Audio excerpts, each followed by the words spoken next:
안녕하세요. 평원투입니다. 2022년 11월 25일은 AI 산업에서 역사적인 날이었습니다.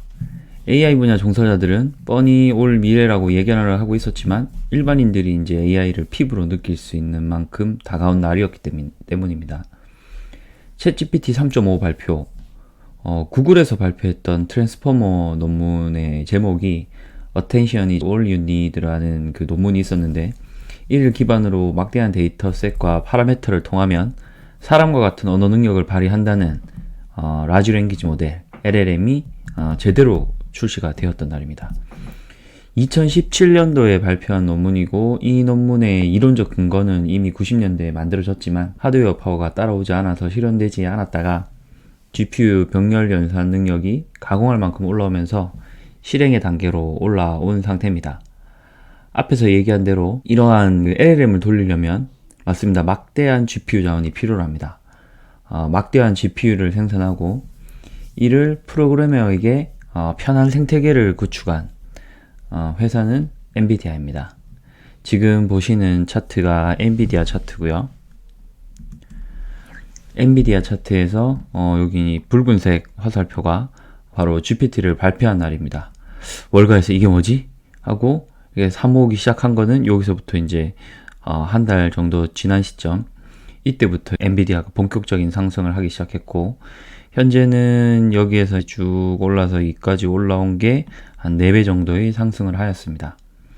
이런 LLM 모델이 발표가 되고 미래가 그려지기 시작하면 온 동네에서 이런 그 LLM 모델을 따라잡기 위해 가지고 애를 쓰게 되겠죠.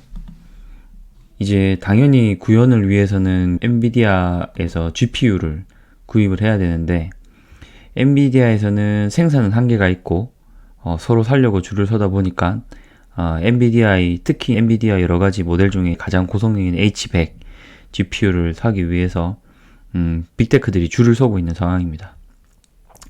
여기서 보시다시피 지금 제일 앞단에는 마이크로소프트와 메타가 가장 많이 구입을 하였고요. 구글, 아마존, 오라클, 텐센트, 저희가 다 알고 있는 막강한 빅테크 업체들이 상위 업체로 다 이제 등록이 되어 있는 상태입니다. 이렇게 이제 치열하게 싸운 결과 여기서 보시는 이런 최종 서비스를 만드는 업체가 그 서비스를 위해 생산 자원의 구애를 하게 되는 건 산업 초창기에는 당연한 현상입니다. 그리고 그 중에서도 최선단에 서 있는 빅테크 7인이 주문도 제한을 받고 있는 상황이니 앞으로도 이런 수요는 꾸준히 계속 되리라고 보입니다. 그러면 챗GPT를 서비스 직접 발표한 회사의 주가는 바로 오픈AI죠. 근데 이제 오픈AI는 상장사가 아닙니다. 그래서 그 수혜를 일찌감치 오픈AI의 가능성을 알아보고 지분을 투자를 한 회사가 MS죠. 그럼 MS의 주가를 한번 살펴보도록 하겠습니다. 지금 보시는 화면에서 하얀색 화살표가 챗GPT가 발표된 날짜고요. 그로부터 주가가 쭉 이렇게 우상향을 하게 됩니다. 챗GPT에 대한 서비스를 MS 오피스 365에 본격적으로 도입을 시작하고 24년도 상반기 중에 코파일럿이 정식 프로그램으로 탑재가 돼서 MS 오피스에서 서비스가 될 예정입니다. 그런 서비스를 앞두고 있으니 엔비디아만큼은 아니지만 마이크로소프트라면은 애플과 함께 시총 1, 2위를 다투는 엄청나게 거대한 시총을 가진 회사인데, 그런 마이크로소프트가 60%나 오른 건 대단하죠. 하지만 막상 이렇게 서비스를 런칭한 회사보다는 지금까지는 그 생산 수단을 제공한 업체의 기대를 받는 주가 퍼포먼스가 더 이렇게 뛰어난 상황입니다. 여기서 이제 보시는 차트는 차트입니다. 이제 겨우 발표를 하고 본격적으로 이제 엔비디아를 따라가려고 하는 AMD입니다. AMD도 AI 개발 칩셋, 결국 이제 GPU를 기반으로 한 병렬 연산이 강한 칩은 발표를 했지만 엔비디아가 쌓아놓은 쿠다 생태계를 이기지 못해서 하드웨어 성능은 엔비디아를 따라가고 있지만 소프트웨어에서 밀리고 있는 형국입니다. 하지만 워낙에 엔비디아 칩을 구하기가 힘들기 때문에 결국 1위 하는 업체의 칩을 못 구하면 나머지 칩이라도 어떻게든 구해서 빨리 서비스를 구현을 해야 되니까요. 그런 낙수 효과를 받으리라고 예상을 하고 있습니다. 마찬가지로 여기가 이제 챗GPT를 발표한 날짜고 오르락 내리락 하다가 최근에는 이제 좀 주가가 오버 퍼포먼스 하면서 2.2배 가량 올랐습니다. 막상 그 소프트웨어에 강력했던 서비스 업체인 마이크로소프트보다도 주가 상승률은 나은 상태입니다. 인텔 차트입니다. 인텔 같은 경우에는 가장 뒤늦게 합류를 했습니다. 그런 인텔조차도 지금 여기서부터 처음에 발표하고는 크게 경쟁력이 낮다고 판단해서 좀 횡보를 하다가 최근에 이제 많이 올랐죠. 인텔마저도 이렇게 올랐습니다. 그만큼 현재 시장은 AI 서비스를 구현하기 위해서 필요한 반도체, 특히 GPU 반도체에 집중을 하고 있는 시절입니다. 여기는 논문은 본인들이 쓰고 덕은 지금 다른 회사가 다 보고 있는데 제가 봤을 때는 아직까지는 AI의 펀더멘털의 현존 최강자는 구글이라고 생각이 들고요. 50%가량 이렇게 주가가 이때부터 50%가량 오르긴 했지만 가지고 있는 펀더멘털에 비해서는 평가를 좀 박하게 받은 상태라고 봅니다. 그런데 만약 지금의 유동성이 2020년처럼 유동성이 넘치고 투자자들 센티멘트가 극도로 바이 사이드에 몰려 있었다면 대장 엔비디아부터 시작해서 나머지 AMD, 인텔, 구글까지도 아마 모두 폭발적으로 올랐을 확률이 높습니다. 그만큼 현재는 펀드멘털은 알겠지만 다음 분기에 실적에서 서프라이즈를 보여줄 수 있니? 월가가 그 각 기업에 묻고 있는 상황이고요. 이렇게 실적을 하나하나 따져가면서 관련된 종목만 오르는 장세는 버블 장세가 아닙니다. 오히려 고금리에서 나타나는 실적 장세에 가깝고요. 테슬라도 한번 보실까요? 테슬라도 마찬가지로 챗GPT가 발표된 날을 하얀색으로 표시를 했고요. 당시에 이제 테슬라는 좀 다른 이슈가 있었습니다. 그 일론 머스크가 주가를 매도했던 그 상황도 있고 하긴 했지만 발표와 전혀 무관하게 엄청나게 급락, 거의 절반 토막이 났다가 그리고 반등했던 뉴스도 결국은 충전 규격을 같이 가져가겠다라는 뉴스에 반응을 했고 거기서 지금 이렇게 올라온 상황이지 챗GPT하고는 전혀 무관한 움직임을 보이고 있습니다. 그만큼 주가 움직임이 라지 랭귀지 모델 관련 수혜주와는 아예 모습이 다릅니다. 그러니까 결론은 테슬라는 현재 AI 수혜주로 평가받고 있는 게 아닙니다. 그런데 펀더멘털은 제 생각에는 위에 있는 업체보다도 막강하다는 생각이 듭니다. LLM 모델을 구현하기 위해서는 데이터셋들이 필요한데 그 많은 데이터셋들은 인터넷에 온라인상에 있는 자료들입니다. 물론 그 자료들을 모으는 것도 굉장히 힘든 일이고 대단한 일이긴 하지만 어쨌든 온라인상의 데이터들이고요. 그런 온라인상의 데이터셋은 기존에도 데이터 센터를 운용을 하고 AWS와 유사한 모델들을 가지고 있었던 아마존, 구글, 마이크로소프트, 어도비 등등 많은 회사들이 그런 온라인상의 데이터들은 자원을 많이 가지고 있습니다. 석유라는 현재 문명 세계의 핵심적인 자원을 한 회사가 독점하고 있는 상황은 아니라는 거죠. 그런데 테슬라의 자율주행에 필요한 도로 위에서 지금까지 5억 마일이었나요? 지금까지 모은 비전 데이터하고 그 상황에서 인간의 운전 습관 그리고 도로의 상태에 관련된 데이터들은 테슬라가 독점을 하고 있습니다. 제 생각에는 AI의 폭발적 성장은 결국 온라인상의 성장이 아닌 오프라인, 리얼월드에서 시작됩니다. 그리고 이 리얼월드에서 쓸 수 있는 데이터는 온라인상에 있는 지금 구글이나 아니면 마이크로소프트나 이런 데서 활용하고 있는 온라인 데이터셋이 아니라 비전 데이터와 인간의 행동 양식이라고 생각이 됩니다. 현재는 그 데이터를 의미 있게 그리고 그게 AI에 적용이 될 수 있도록 모은 회사는 테슬라가 유일하고요. 그리고 그 자원을 아예 독점을 한 상황입니다. 그리고 이 자원은 쉽게 따라올 수가 없습니다. 왜냐하면 이런 그 데이터에 기반으로 해서 서비스를 런칭하게 되면 그 서비스를 런칭한 회사가 선두회사가 되고 다시 그 선두회사의 서비스를 쓸 수밖에 없기 때문에 다시 데이터가 그 선두회사에서 쌓이게 되는 선순환 구조와 독과점 구조를 가져가게 되고요. 지금 뭐 LLM 모델 같은 경우에도 가장 먼저 런칭한 챗GPT가 지금 전 세계의 모든 질문들을 다 받고 있죠. 그만큼 이제 데이터를 많이 모으고 있는 상황이고요. 마찬가지로 FSD가 테슬라에서 최초로 배포를 했다. 그래서 사람이 운전을 최소화할 수 있는 소프트웨어를 테슬라가 먼저 릴리즈를 하는 순간에 운전에 대한 모든 데이터는 또 테슬라로 쏠릴 수밖에 없습니다. 그래서 제 생각에는 10년이 흘러도 과연 이 데이터를 모은 회사가 나타날 수 있을까? 왜냐하면 테슬라가 먼저 다 선점을 해버렸기 때문이고요. 현재는 AI 성장이 이끄는 장세라고 이렇게 많이들 표현을 합니다. 유튜브에서도.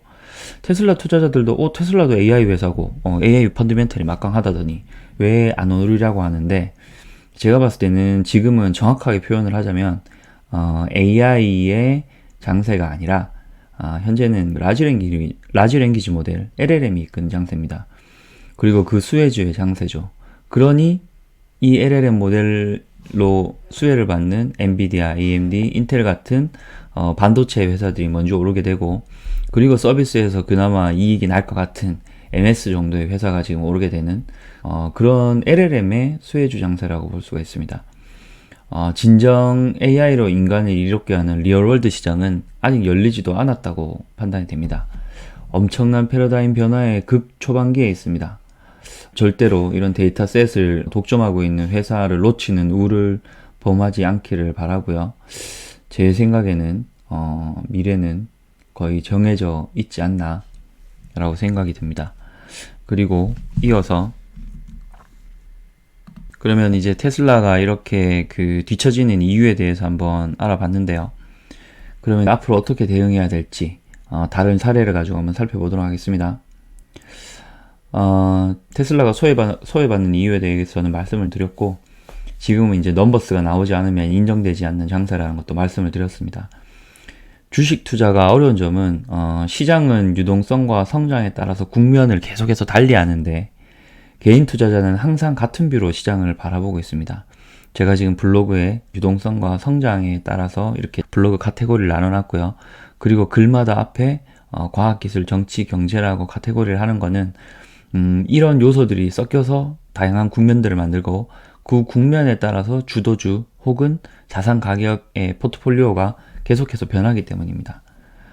지금 2020년에서 2021년처럼 시장을 압도하면서 올랐던 테슬라가 지금은 시장에서 뒤처지게 움직이고 있습니다. 지금 보시고 있는 차트는 소위 저희가 워낙에 뛰어나니까 아메리카라고 하지 않고 감메리카라고 하죠.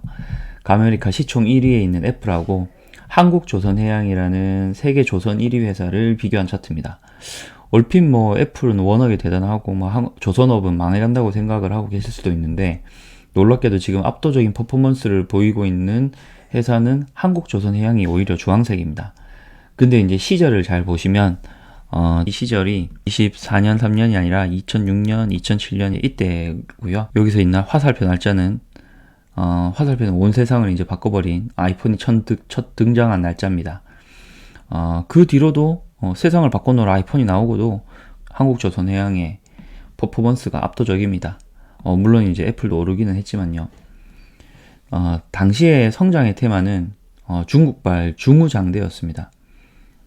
중국이라는 나라가 인구가 15억이나 되는데도 연간 10% 성장을 하면서 막강한 제조업 투자로 전 세계 원자재를 끌어모으던 시절, 저희가 경기 민감주라고 얘기하는 시크리컬 테마들이 폭발하던 시절, 화학, 기계, 조선, 해운 같은 회사들, 그런 시절입니다. 당시에 투자자들 눈에 봤을 때는 다음 분기 실적이 뻔히 좋아 보이는 한국조선해양이 좋아 보였을까요? 아니면은 20년 뒤에 전 세계를 다 바꿔놓을 애플이 좋아 보였을까요? 당시에 월가 투자자조차도 중국 관련주로 다 몰빵을 치던 시절이니 당시에는 당연히 한국조선해양을 좋게 봤을 겁니다. 그래서 그때 당시에 주가 상승률을 보면 여기 지금 올라가는 점을 보면은 한국조선해양은 1000%, 애플은 400% 가량 상승을 했습니다. 이게 길지도 않고 불과 한 2년에서 2년 반 사이의 주가 상승률이니까 엄청나죠. 하지만 이런 장세가 오래 갔느냐를 보고 다시 한번 스케일을 다르게 놓고 다시 한번 보겠습니다. 여기서 지금 보시면 마찬가지로 여기 지금 하얀색 화살표가 아까 봤던 그 아이폰이 나왔던 시점이고요. 그날 이후로 애플은 이렇게 올라서 지금 무려 100배가 상승을 했습니다. 그리고 한국조선해양은 당시에는 굉장히 주가 퍼포먼스가 좋았지만 과다한 시설 투자로 경기가 불황에 접어들고 고정비를 감당을 못해서 실적이 나빠지기 시작했고 중국과의 경쟁에서 저가 수주를 계속하면서 17년이나 지난 지금의 주가 상승률은 3%에 불과합니다.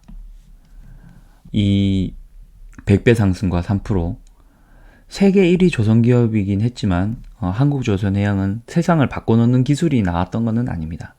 반면에 세상을 바꿔놓은 애플의 주가는 상상을 초월했습니다. 그러니 우리는 테슬라를 어떻게 해야 될지는 불보듯 뻔하겠죠. 저는 테슬라는 아직 여기에 있는 하얀색 시점까지도 오지 않았다고 봅니다. 왜냐면은 테슬라가 현재 전기차를 가지고 세상을 바꿨나요? 아직은 아주 잘 만든 전기차 하드웨어 업체일 뿐입니다. 그리고 그 전기차 하드웨어 업체는 중국도 잘 만들고요. 그리고 미국의 지금 다른 업체도 잘 만들고요. 그리고 독일 업체도 잘 만듭니다. 하지만 이 모든 업체들이 소프트웨어로 디파인드 된 비클을 만들지는 못했죠. 근데 소프트웨어 디파인드 된 비클을 만드는 장점은 결국은 그 위에 올라가는 FSD라는 세상을 바꿔놓을 만한 압도적인 소프트웨어가 있을 때나 의미가 있는 겁니다. 그러니까 제 생각에는 아직까지 테슬라의 모멘텀은 이때 하얀 화살표 시절에 아이폰이 발매하던 시절도 안 왔다. 그럼 언제가 아이폰 발매하던 시점이냐? 제 생각에는 테슬라가 진정한 강력한 성장 엔진은 풀셀프 드라이빙을 릴리즈 하면서부터라고 생각이 됩니다. 인간이 내 손 안에서 세상 모든 정보를 다 가진 세상을 애플이 아이폰을 통해 만들었듯이 인간이 더 이상 이동에 있어서 내 시간을 쓰지 않아도 되고 그렇다고 현재 법규로 아예 손을 뗄 수는 없으니까 그 시간에 다른 일을 할 수가 있겠죠. 그리고 내 시간을 쓰지 않아도 되는 그런 세상 패러다임의 전환 시점이 곧 올 거라고 보기 때문입니다. 심지어 테슬라는 FSD 이후에도 테슬라를 주의 깊게 보시는 분들은 알 수 있지만 휴머노이드 로봇 옵티머스도 대기를 하고 있고요. 세상을 바꿀 아이템들을 연달아 보여줄 가능성이 있는 회사입니다. 세상의 패러다임이 지금 급격하게 바뀌는 시점입니다. 방송을 통해서 여러 번 말씀을 드렸지만 지금은 증기기관이 나오고 전기가 발명되는 수준의 과학기술이 폭발적인 시점입니다. 긴 스케일로 세상을 보시면서 핵심 알짜 기업에 투자하시기를 기원합니다. 지금까지 내용이 도움이 되셨다면 구독과 좋아요 부탁드리고 주변에 공유 부탁드립니다. 지금까지 평안투였습니다. 감사합니다.